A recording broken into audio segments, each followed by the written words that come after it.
Olá, seja bem-vindo, seja bem-vinda. Você que acompanha a gente todas as quartas, sempre às 16 horas, na live do Povo Tecnologia. Hoje, num formato diferente, a partir de agora, mantendo esse formato diferente para facilitar interação e buscar novas formas de conexão com as pessoas que acompanham os conteúdos. Lembrando que esses conteúdos, além da nossa live, também estão disponíveis na CBN todos os dias, de manhã e de tarde, são comentários diários e também na coluna do Povo Tecnologia, que você encontra facilmente lá no portal Povo.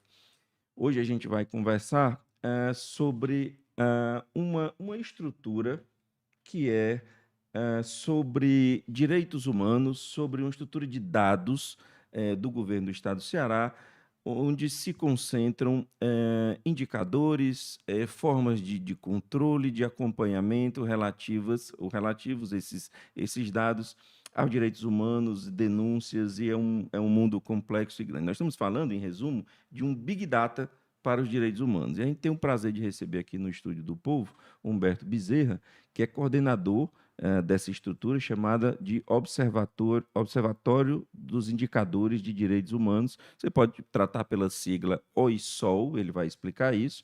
É ligada à Secretaria de Direitos Humanos do Ceará e, na minha opinião, já até me adiantando alguma coisa, ela reflete algo que hoje é, é indispensável, que é uma gestão pública baseada em dados, com transparência e com porquês. Né? Acabou a época de fazer algo baseado no que eu acho que deve ser feito.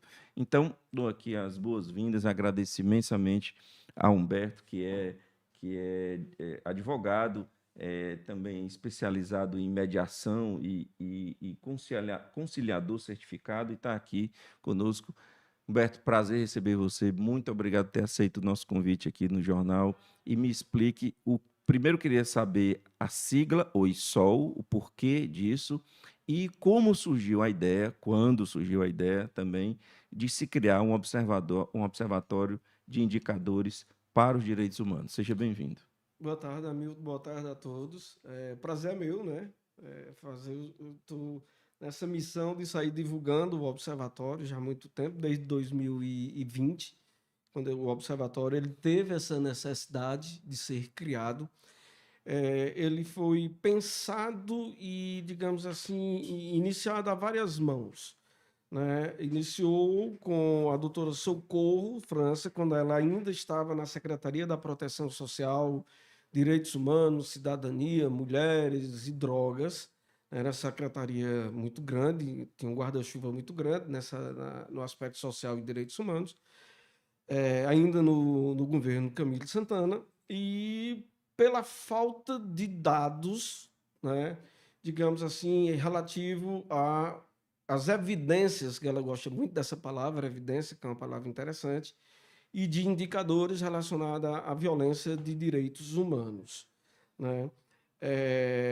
O estado do Ceará, ele tinha essa pobreza de dados. Não é que a pobreza de dados, mas tinha os dados diversificados sem estar centralizado eles. Não tinha uma gestão eficaz para os dados. Não tinha uma gestão eficaz para os dados, exatamente. E ela uniu essa falta né, de centralização dos dados com uma ideia da doutora Ondélia Santana, ainda quando primeira-dama, em fazer um aplicativo, certo, direcionado para a violência de criança e adolescente, que era o carro-chefe Aplicativo com a missão de denunciar ou para gestão controlar dados? só de Só de denunciar, denúncia. exatamente. Uhum. Então, esse observatório ele teve esse ponto inicial. Eu cheguei na secretaria, a doutora Suco me deu esse presente, onde ela concebeu a minha entrada no observatório, que tinha à frente a Marcele Arruda, que era a pessoa que estava à frente do observatório, hoje está na iniciativa privada, e a doutora Catarine, que também era advogada, que hoje também está na iniciativa privada. E tinha Kessia, que era um assistente social. Hum. Então eu entrei nesse grupo e a partir daí nós fomos estudar o que era realmente o Observatório de Indicadores Sociais, né? Voltando um pouquinho ao porquê disso, Me perdoe. Então já existia iniciativa igual em algum outro estado do Brasil? não. Existia vários observatórios, certo? De direitos humanos e direitos sociais, os dois juntos, não. Tinham separados, como aqui em Fortaleza e no estado do Ceará tem alguns observatórios, a Universidade da URCA, a Universidade da UES das Mulheres, a Universidade da UFC, Mas aí mais com olhar acadêmico para hum, estudar dado, mas, e não exatamente. com olhar executivo de vamos resolver o problema. Exatamente. E a maior parte desses observatórios, eles, digamos assim, estavam desatualizados.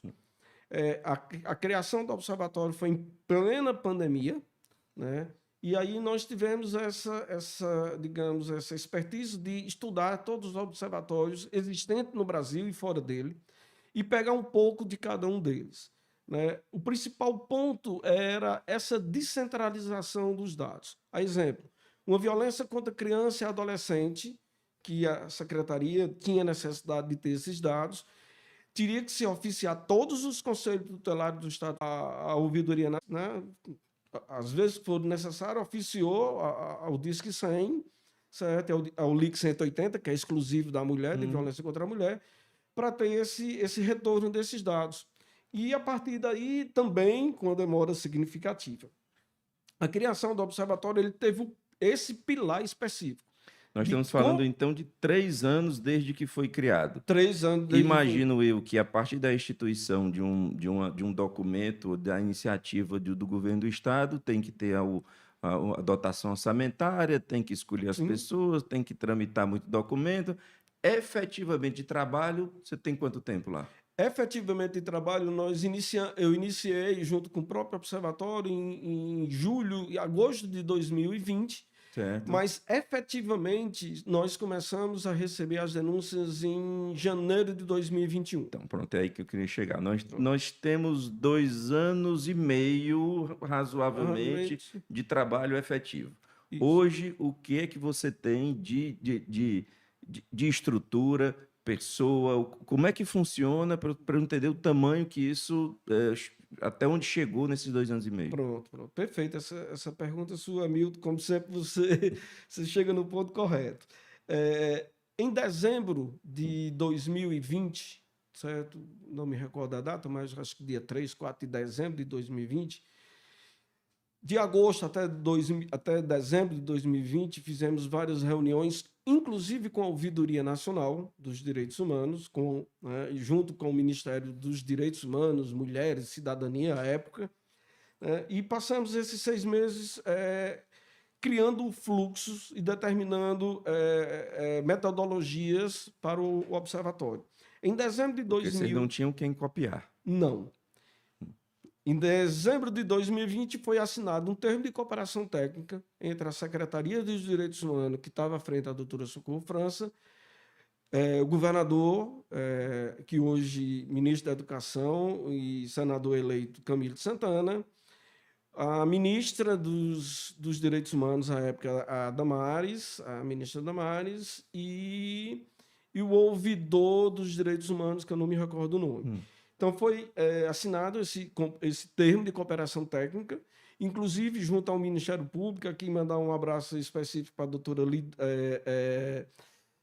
Liduína não, que ela faz parte do FD, não é? Mas eu me recordo já. Esqueceu, depois lembro, Depois a tranquilamente. gente Lucia Antonelli, que foi uma das grandes mediadoras desse técnico de cooperação técnica com a Ouvidoria Nacional. E ficou determinado de que o observatório ele seria o ponto focal do recebimento de todas as denúncias de violência de direitos humanos. Isso é muito interessante, isso é muito importante, porque quando você determina que ele é o ponto focal, você estabelece ali uma prioridade, um fluxo e uma série de responsabilidades. Porque ser ponto focal, você vai ter que falar com prefeitura, com União, com Estado, Ministério Público, delegados, imprensa que vai querer saber se melhorou, se piorou, o que é que aconteceu, enfim. Então, aí a gente começa a desenhar o que significa o estabelecimento desse imenso Big Data. Continue, por Pronto, favor. exatamente.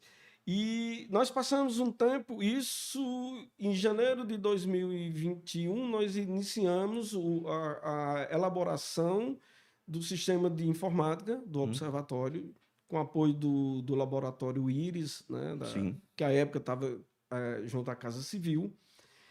E aí também já agradecer ao professor Macedo, à professora Ticiana, que estava lá, o estagiário Ronier, que é um menino de 22 anos, que veio do interior, do interior, que eu falo assim, do interior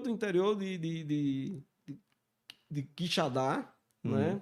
E conseguiu, né, desenvolver, fazer parte desse sistema. O Iris é um grande facilitador metodológico, sim, né? sim, sem sombra de dúvida.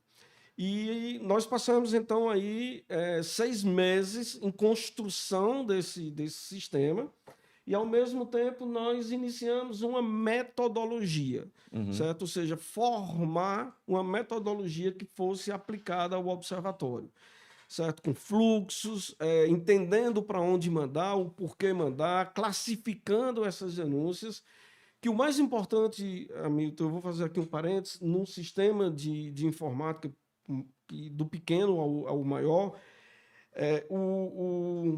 o êxito dele, ou seja, o resultado final dele está em você saber o que você quer daquele sistema, certo? Então, nós sabíamos que dados queríamos, mas não sabíamos como iniciar. Então, nós viemos de trás para frente. Quantas pessoas trabalham no observatório hoje? Hoje, o observatório é composto de 8 mulheres e apenas eu de homem, enxerido entre as mulheres, que as mulheres hoje estão dominando o mercado, né?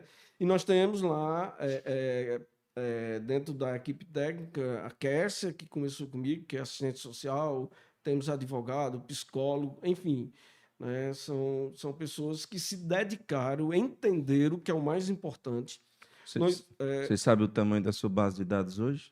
Tenho. A base de dados hoje, nós estamos, a partir nesse exato momento que eu estou aqui com o sistema aberto, em tempo real, eu estou com 23 mil denúncias em tempo real, 23 mil denúncias.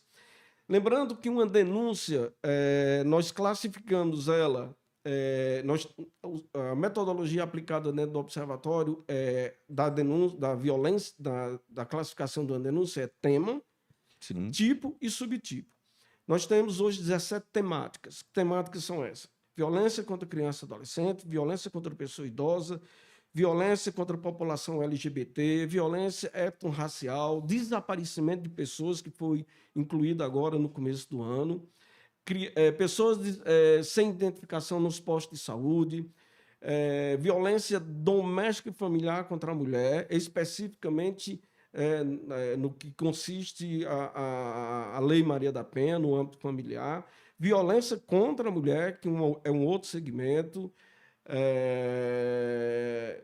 população carcerária, população de rua, né? O total são 17 temáticas. E dentro dessas temáticas eu vou ter os tipos e subtipos. Tipo, violência física. E dentro dele eu vou ter agressão, via de fato, tortura, né? Dentro da violência psicológica, ameaça, enfim, são 22 tipos de violência e 204 subtipos de violência. Então, esses dados são abertos, são públicos? Os dados, sim, certo? Os dados numéricos. O encaminhamento não. O encaminhamento claramente, não. Né? Por claramente. Óbvio, né? Mas aí tem um detalhe, Hamilton, que eu gostaria de frisar, o seguinte. Dentro da concepção do observatório, uma das coisas que a doutora Socorro sempre frisou, e a doutora Onélia, o tempo que o observatório ficou dentro da Secretaria da Proteção Social até janeiro desse ano, que as denúncias e os encaminhamentos fossem de forma transparente. Sim. Para quê? Hoje é muito comum dizer, eu não vou fazer denúncia porque não acontece nada. Né? O observatório ele veio, né, quebrar esse estigma de que a pessoa vai fazer a denúncia no portal do Ceará, aqui do 55 da CGE, na Ouvidoria Nacional, ou em qualquer outro, ele vai receber o número do protocolo. Certo. E com esse número do protocolo, ele acessa o Ceará Transparente.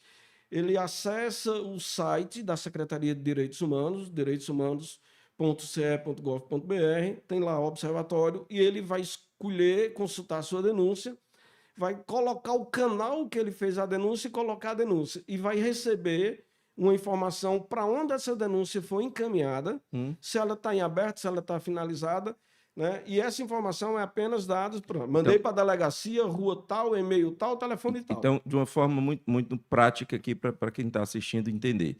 Se há uma denúncia de violência, o observatório manda para uma determinada, por exemplo, delegacia para acompanhar o caso, ou emitir ali uma medida protetiva ou alguma coisa desse tipo, mas ela não encaminha e abandona. Não.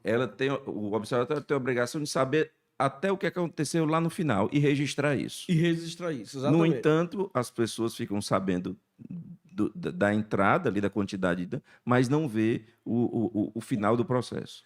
Ela não consegue ver os detalhes do final do processo. Que aí nós já estamos falando de LGPD que atravessa o sistema, né? Exatamente. Então, nós temos essa proteção. O sistema hoje conta com aproximadamente 350 usuários do sistema. O sistema todo, né, preparado... Por usuário, perdão? Usuários. Esses usuários são pessoas da rede. Ou seja, delegados, escrivãos... São entes públicos capazes de interferir no processo, de atuar no processo. Perfeito. Conselhos tutelares... Ministério Público, aproximadamente 362 usuários. Certo.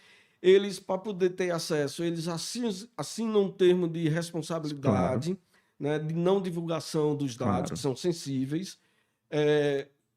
O acesso deles é através do CPF, certo? O sistema ele gera uma senha, certo?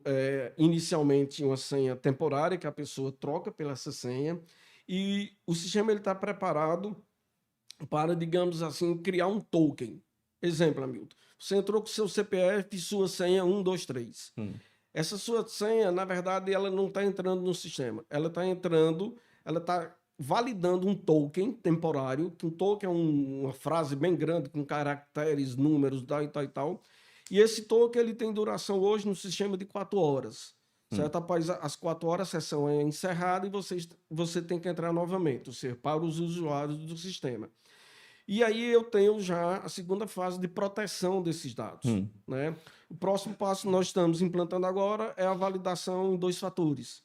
Né? Que aí é a mais. Então, todos os dados que estão transitando dentro do sistema observatório, ele está protegido. O nível de digitalização desse serviço, para você já é o ideal? Ou tem o que crescer ainda? Não, tem muito que crescer. Por exemplo, qual a sua próxima meta? O que tem de prioridade? Olha, hoje nós temos a conexão direta com a Ouvidoria Nacional dos Direitos Humanos, a integração do sistema, que é a próxima meta. Porém, durante essa nossa tentativa de integração com o Sistema Nacional dos Direitos Humanos da Ouvidoria, eu tive a oportunidade de ter acesso ao ministro Silva Almeida em Belém, quando eu estava participando lá de um congresso.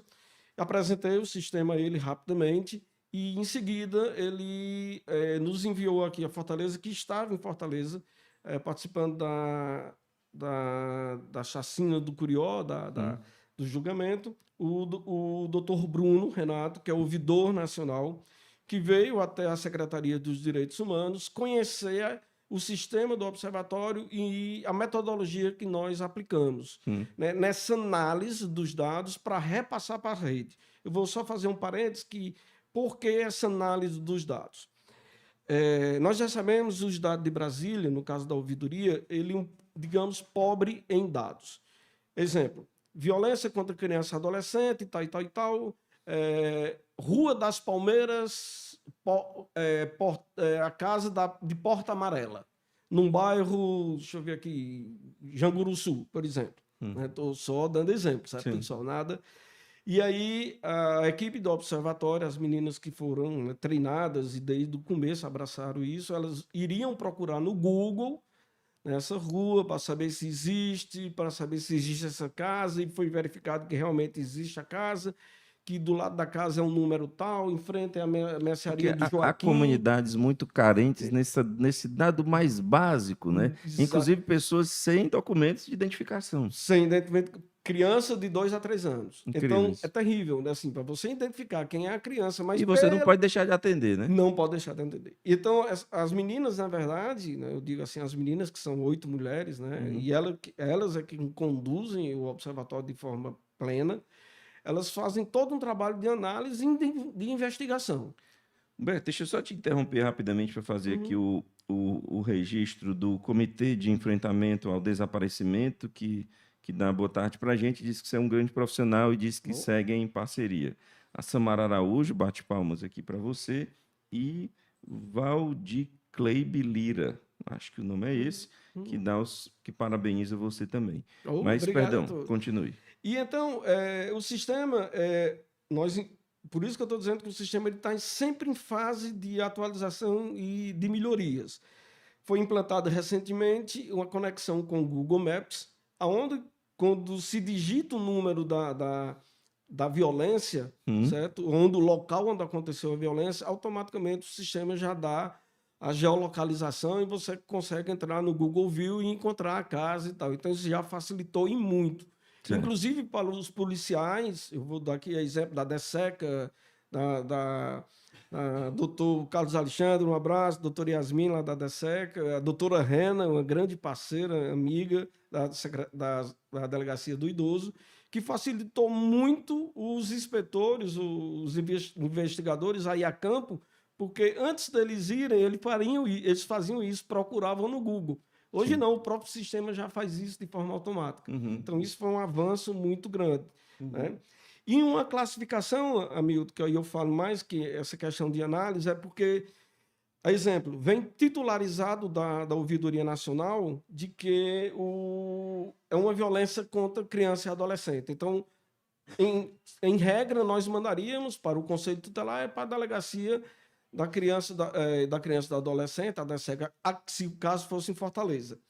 Porém, na narrativa dessa denúncia, nós constatamos que existe uma violência doméstica e familiar também, e existe uma violência contra a pessoa idosa. Uhum. Humberto, é possível tudo isso num contexto de uma denúncia assim? Vou exemplificar, né? Fulano, que é o agressor, agride a mulher fisicamente, violência doméstica e familiar contra a mulher, retém o cartão da sogra ou da mãe idosa para benefício próprio, violência patrimonial contra a pessoa idosa, e a mulher que é agredida, agride os filhos, um psicologicamente e outro fisicamente. Então, para você ver o contexto, que ele é muito forte. Então, essa denúncia ela é reclassificada dentro do É observatório. uma imensa pena, mas esse exemplo que você está dando não é algo tão, não é absurdo, tão absurdo do ponto de vista do acontecimento. Isso ocorre e ocorre muito. É uma imensa pena, né? A gente fica preso a uma espécie de medieval, de comportamento medieval por conta disso. Deixa eu só te perguntar uma coisa, Humberto. Você já consegue medir taxa de sucesso? E outra pergunta: o fato do observatório estar, por natureza, de olho, observando, ou seja, uma espécie de fiscalização ali institucional, você já consegue perceber que isso, de alguma forma, acelerou processos, aumentou a eficácia? Sim, sim, sim. Você fez uma pergunta fundamental. O observatório tem uma taxa de sucesso relativa.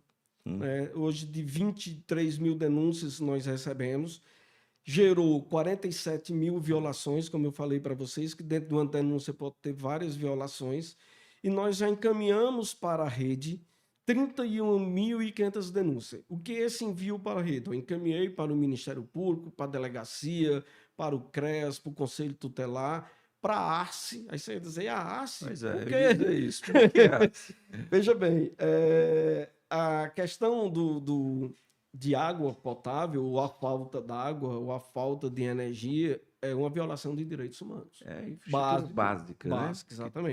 todo cidadão precisa E ter. pronto, exatamente. Essa semana eu tive, inclusive, alinhando que é muito importante, a visita do observatório a essa rede como um todo, né? De proteção, garantia, assistência.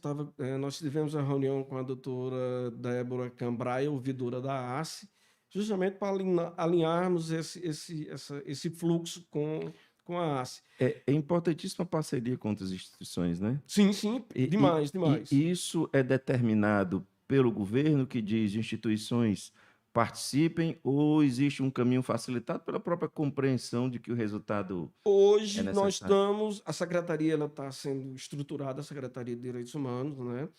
A partir, né, desde que foi criada em fevereiro, mas efetivamente está aqui em novembro, hoje é o dia primeiro, ela está dando os passos dela, ou seja, com afinco da secretária executiva Ana Aragão, o secretário executivo de Direitos Humanos, o Jovanil Oliveira. Então, assim, é um esforço muito grande para a gente dar esse encaminhamento à secretaria. Então, toda a parte de termo de cooperação nós estamos elaborando, estamos fazendo para que os entes que hoje já nos acolhem, justamente pelo que você falou, por ver essa necessidade e sentir que o observatório é algo tão importante, né? Já estão utilizando o sistema e já estão nos propiciando com devolutivas, por ver que é um mecanismo super importante. Né? Então, por exemplo, de 31 mil denúncias, eu estou falando aqui de 23 mil vítimas aproximadamente. De 23 mil vítimas, eu posso dizer que até hoje eu tenho aí em torno de 10 mil pessoas, né, com aproximadamente, sei lá, 19 mil violações, que dentro de uma denúncia, ela sofre várias violações físicas, psicológicas, elas foram, digamos, atendidas. Então, é um número bastante expressivo, né? Uma pessoa que se salva já é muito. Você imagine o tanto de pessoas, né, que estão conhecendo o observatório e estão apostando nessa eficácia. Ok. Eu vou dar um exemplo, você Pois não. perguntou da efetividade. Nós tivemos um caso recente, agora na cidade aqui do interior próximo, de que uma criança foi estuprada pelo padrasto e ela fez a denúncia aproximadamente às 9 horas da manhã no Disque 100. O Disque 100 de imediato já nos passou, que hoje nós estamos em real time, ou Sim. seja, toda a denúncia que chega no Disque 100 de imediato é analisada e já encaminhada para a rede, através dessa equipe fabulosa do observatório, dessas meninas. 9 horas da manhã ela fez, 10 horas chegou no observatório, os encaminhamos para a delegacia e também com uma parceria muito grande que nós temos com a Secretaria de Segurança Pública, com o órgão COPOL, que eles estão fazendo campanhas de acompanhamento. Nós enviamos o COPOL, 15 horas o suspeito tinha sido preso. Então, É porque não é algo que se admita, isso tem que ser não, imediato, tem né? que ser imediato. Principalmente no caso Tem que ser dramático imediato. mesmo. Tem que ser imediato. Humberto, deixa E eu também. só completando, Pois amigo, não. desculpa, e como você falou, a questão do observatório ele é até o final. Nós estamos em fase agora digamos, o arcabouço já está pronto, já está funcionando, é eficaz, e agora nós estamos indo mais além, ou seja, indo até o Tribunal de Justiça, né, para que o observatório possa entender que, ao mandar para a delegacia, que a delegacia encaminhou para o Ministério Público, um grande parceiro nosso, Ou seja, a né, efetivação de a uma pena, né? efetivação que o Ministério Público encaminhou para a Justiça, nós possamos acompanhar o processo até o final. Então, isso é muito importante, ou seja, saiu de uma violência de um telefonema, passou pelo observatório, foi encaminhado para a delegacia, para o Ministério Público, para o Conselho Tutelar, no caso de criança e adolescente. O Conselho Tutelar faz o acompanhamento, é enviado para o CREAS, né? Já É, entra a parte da assistência a social. gente, a gente sabe que instituições são feitas de pessoas, tem muita gente trabalhando, tem muita dificuldade, tem muitos processos, mas a gente não pode abrir mão de que o Estado de Direito funcione diante de tragédias e necessidade das pessoas, né? Sim, Eu vou sim. só te pedir aqui licença para a Camila Arruda também aplaude você, a Kessia Guilherme, acho que foi essa a qual você se referiu. Exatamente. A Camila também é do Observatório, a Samara do Larissa Maia Observatório. Nunes diz que o observatório é essencial para o planejamento e execução de políticas públicas baseadas em evidências. E aí é muito interessante isso que a Larissa diz, porque você tem informação, você tem ação, você tem efetivação em casos individuais, mas você também pode construir políticas públicas gerais, abrangentes, com Pronto, base em dados ali estatísticos, né? Quer dizer, pronto, vamos atuar aqui mais forte, aqui que precisa de lei, aqui precisa de instituição, aqui precisa de troca de gerência, enfim. pronto. E você, respondendo aí, Hamilton, Pois eu não. esqueci, me perdoe aí, doutora Onélia, né, não tem comentado, mas o observatório ele contribuiu na gestão da doutora Onélia Santana, agora à frente da Secretaria da Proteção Social desde o ano passado, em criar a Casa da Criança e do Adolescente, Hum, que hoje é uma realidade, funciona aí no São João do Tauape. É uma estrutura física onde tem a da Delegacia da Criança e do Adolescente, né, a DESECA, tem o Conselho Tutelar, tem o Ministério Público, tem a Defensoria, tem o Tribunal de Justiça, tem a Rede Aquarela e tem toda uma assistência. Ou tá. seja, a criança chega lá e é atendida por todos esses profissionais. Eu quero só fazer mais aí.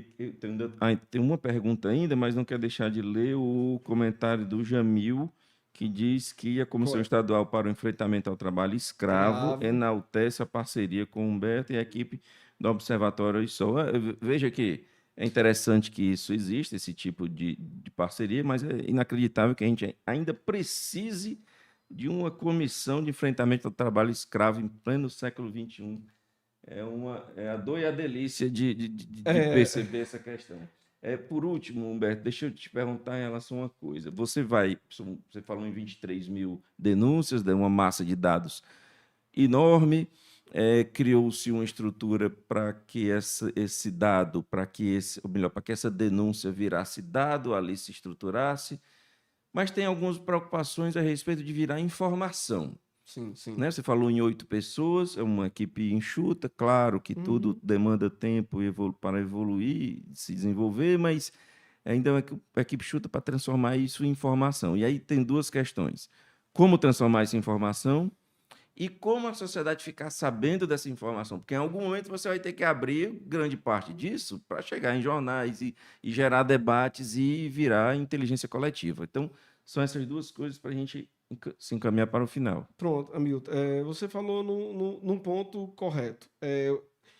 Até então, eu estou falando aqui de uma central de denúncias, né? Isso. Esse mecanismo, né? E agora vem os dados, que esses dados já estão no site da Secretaria dos Direitos Humanos, já tem os painéis, né, os dashboards de informações, Hum, né? Mas esses dados ainda para serem analisados, certo? Que é o propósito do observatório, que inclusive está dentro da finalidade dele, é criarmos um anuário, sim, certo? perfeito. Abrirmos para editais para publicação de artigos científicos, Ou seja, certo? a academia estudando isso que vocês estão coletando, Exato, perfeito. através dos dados do E aí observatório. também propõe soluções, né? E exatamente, através de fóruns e congressos, Perfeito. onde chamaríamos para a mesa, né, o Ministério Público, delegacia, o governo, secretarias e tal. Então, o observatório ele não está só dentro da Secretaria dos Direitos Humanos. Então, ele passeia e integra, como eu já falei, com a educação, né, com a criança poder fazer uma denúncia de um professor que está abusando ele, né, que apesar que a Secretaria de Educação também tem um sistema, né? Mas se a criança vai fazer uma denúncia de que os pais estão abusando, né? Estão sofrendo em violação, então o observatório ele pega essa temática, o trabalho escravo através do Jamil, que é o coordenador da Coetrai, e outra coisa, ele passeia também pela Secretaria das Mulheres, Ecton Racial, LGBT, que o Centro de Referência LGBT usa o observatório. Um abraço aí para o pessoal do CLGBT. Dentro da própria Secretaria dos Direitos Humanos, nós temos o Centro de Referência em Direitos Humanos, que é composto de psicólogo, assistente social, advogado, que eles acolhem essas vítimas, que isso é muito importante, o acolhimento, né? Ou seja, daquele conforto, né? E o observatório ele passeia por todos esses aspectos. E a parte final dele é justamente os congressos que está previsto dentro do observatório, e uma vez por ano fazemos o congresso e seminários para trazer essas informações para a mesa. O secretário de Direitos Humanos, o Giovanil, ele está também empenhado e fazer com a integração com as universidades para que a gente possa produzir esse material. Uma última pergunta que eu lembrei agora: isso é uma estrutura de Estado ou de governo? Ou seja, pode sofrer descontinuidade? Pode. Hoje ela está tá de governo, Tá. mas a doutora Socorro, ela, né, como sempre, uma visionária, né, ela Ela está já sabe tentando. que não dá certo, né? Não, a doutora Socorro é fantástica, a pessoa Ave Maria, né? Eu, Eu tenho Eu, uma gratidão eterna pela doutora Socorro. eu desejo que o observatório cresça até o limite da nossa compreensão e que a gente compreenda um dia que há uma fronteira entre a vida da gente e a vida do outro, e que muitas e muitas vezes a vida do outro não importa, assim, do ponto de vista de que você se incomode, né? Uhum. E que a gente possamos viver em paz. Então, eu agradeço aqui ao Jamil, eu agradeço a Samara, enfim, muitas pessoas, Daniele, quem mais Uhum. participou. Se você quiser 30 segundinhos para poder dar um recado final. Não, não, eu só queria isso, agradecer a oportunidade, Hamilton, que outras oportunidades virão. Estamos com o aplicativo pronto, né? Certo. Logo, logo já estaremos Que é o de disponibilizando denúncia. de denúncia. Certo. Talvez o observatório a nível nacional ele funcione em Brasília através dessa cooperação técnica, ou seja, o sistema que foi desenvolvido no Ceará funciona no lugar do sistema da ouvidoria nacional, isso Que é é uma grande fantástico, vitória, uma né? grande vitória. E hoje a vítima ele já pode fazer e consultar através do site da E quando Direitos é que o Humanos. app é lançado? Hamilton, o aplicativo já está lançado para Android e nós estamos agora só terminando a parte Tá, para o Apple, né? tá. E eu acho que em 15 a 20 dias já está pronto para o governador, aí vai depender realmente da agenda do governador. Eu agradeço muito a visita, a presença do Humberto Bezerra, coordenador do Observatório de Indicadores de Direitos Humanos, OISOL. Você pode procurar, o nome é um pouquinho estranho, mas é isso mesmo, OISOL, na internet, você vai encontrar muita coisa, que é ligado à Secretaria dos Direitos Humanos do Estado do Ceará. Nós estávamos falando sobre um Big Data para os direitos humanos. Lembrando que a gente fica por aqui hoje, mas todas as quartas estaremos de volta às 16 horas, sempre falando sobre tecnologia de uma forma transversal, porque hoje tudo virou tecnologia, também com comentários de manhã e de tarde na CBN e na coluna do Povo Tecnologia, que você encontra facilmente no portal Povo. Muito obrigado pela boa companhia e até a semana que vem.